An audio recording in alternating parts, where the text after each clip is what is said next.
तो हेलो सभी भाई लोगों के लिए राम राम, सभी के लिए राधे राधे। और आज हम आपके समक्ष रीट के बारे में कुछ जो अति महत्वपूर्ण सूचना है उसके बारे में बताएंगे। एक तो कि रीट के बारे में अति महत्वपूर्ण सूचना क्या है ये, क्योंकि हमें पता तो है नहीं। और मेंस की एग्ज़ाम भी अब हमारे बहुत ही नज़दीक आ गई है। क्यों? क्योंकि अब तो फिक्स हो गई है 10 से 17 जनवरी तक अपन का क्या हो जाएगा, जैसे वो हो जाएगी क्या, अपन की रीट की एग्ज़ाम हो जाएगी मेंस।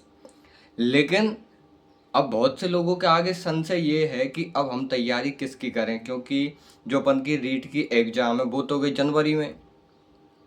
कब गई? जनवरी में। लेकिन ये थोड़ी है कि हम उसके भरोसे बैठे रहें, ऐसा तो हो नहीं सकता। हम उसके भरोसे बैठे नहीं रह सकते। लेकिन मतलब इसी प्रक्रिया में हम धीरे धीरे से, और जो अपन का रीट से रिलेटेड सिलेबस है, जैसे अपन की इतिहास है, आर्ट एंड कल्चर है, मैथ्स है, इंग्लिश है, जो भी अपन की जो रीट से रिलेटेड जो भी टॉपिक हैं और फोर्थ ग्रेड में आ रहे हैं, किसमें फोर्थ ग्रेड में आ रहे हैं, एक तो भी अपन को क्या कर लेने कंप्लीट, मतलब उन पे ऐसी पकड़ बना लेनी है कि अच्छे से अच्छो पेपर आ जा, हम खाऊ ही नहीं जान देंगे क्वेश्चन के आंसर है।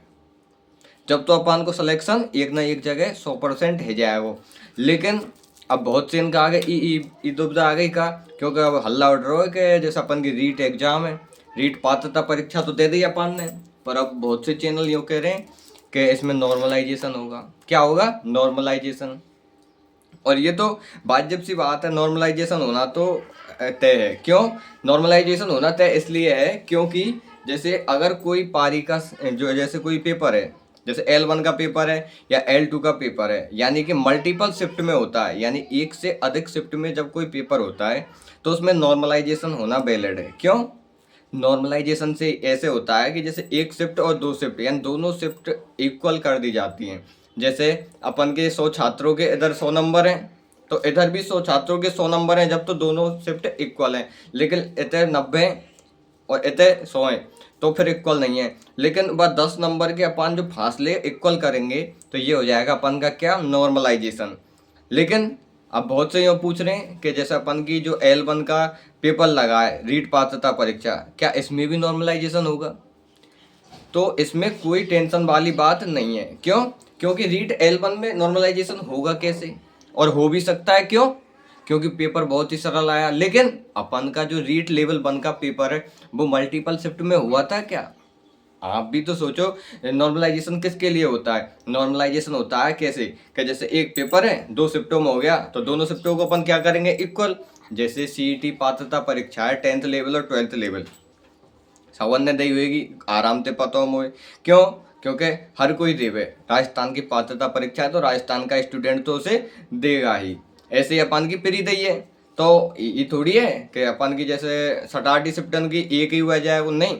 जैसे 6 शिफ्टन में CET की अपन की एग्जाम लगी, तो 6 शिफ्टन के स्कोर अलग अलग रहेंगे ना पहले के, ये थोड़ी है उपस्थिति अलग अलग रहेंगी, जो क्राइटेरिया है वो अलग अलग रहेगा। लेकिन अपन को तो जितनी भी बालक हैं वो इक्वल करने, इक्वल कैसे होंगे? नॉर्मलाइजेशन से। तो नॉर्मलाइजेशन ऐसी कोई बड़ी बात नहीं है, लेकिन छोटी भी बात नहीं है। क्यों? क्योंकि CET एग्जाम सभी ने दिए, किसी के 12 नंबर कम हुए, किसी के 15 नंबर कम हुए, लेकिन हाईएस्ट किसी के 11 नंबर बढ़े भी हैं। अपन क्या है कि नेगेटिव पॉइंट पे ज़्यादा ध्यान देते हैं, अरे साहब ये है वो तो ऐसे कैसे। तो अपन को पॉजिटिव पॉइंट पे भी ध्यान देना चाहिए। क्यों? कोई के बढ़ रहे हैं तो कोई के घटो तो रहे, कोई घट रहे हैं तो कोई के बढ़ो तो रहे। पर अपन क्या है, जैसे हमारे साथ जो होता है उस पर ध्यान देते हैं, और ये बात सही है, देना खुद की बात पे ही ध्यान चाहिए। समझ रहे हो नहीं समझ रहे? तो अपन की जो रीट है पात्रता परीक्षा, उसमें लेवल 1 में तो कोई नॉर्मलाइजेशन होगा नहीं, कोई टेंशन वाली बात है नहीं। लेकिन लेवल 2 दो पारियों में हुआ था। कौन सी में?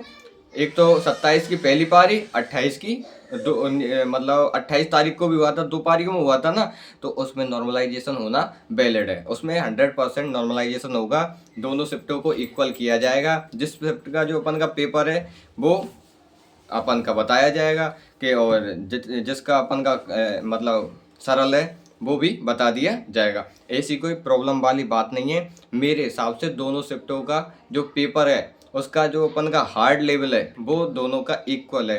क्योंकि लोगों का ध्यान किस पे जाता है? साइकोलॉजी पे। तो साइकोलॉजी बिना पढ़े काऊ के बाप पढ़ नहीं हुए। क्यों नहीं हुए?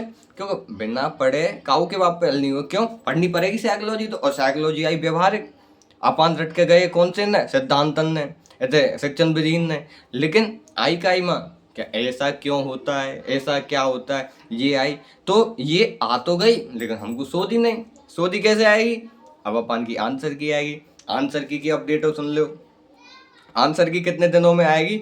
हाईएस्ट अपन की 15 तारीख तक आंसर की आ जाएगी रीट की। बढ़िया तरीका से मिलेंगे और 10 महीना तैयारी करियो, 11वें महीने फिर तुमको रिजल्ट पता चल जाएगा कि तुम पास होंगे कि नहीं मेंस में। समझ रहे हो ना? तो सभी के लिए राम राम और सभी के लिए राधे राधे। अगर हमारी जो जानकारी अच्छी लगे तो चैनल को लाइक करें, सब्सक्राइब करें और कमेंट करें। समझ रहे हो कि नहीं? और आगामी सूचना पाने के लिए बेल आइकन को प्रेस जरूर करें। समझ रहे हो कि नहीं समझ रहे? यानी चैनल को सब्सक्राइब जरूर करना है, जिससे कि आपके लिए अति महत्वपूर्ण जानकारी पुनः प्राप्त की जाए। तो ठीक।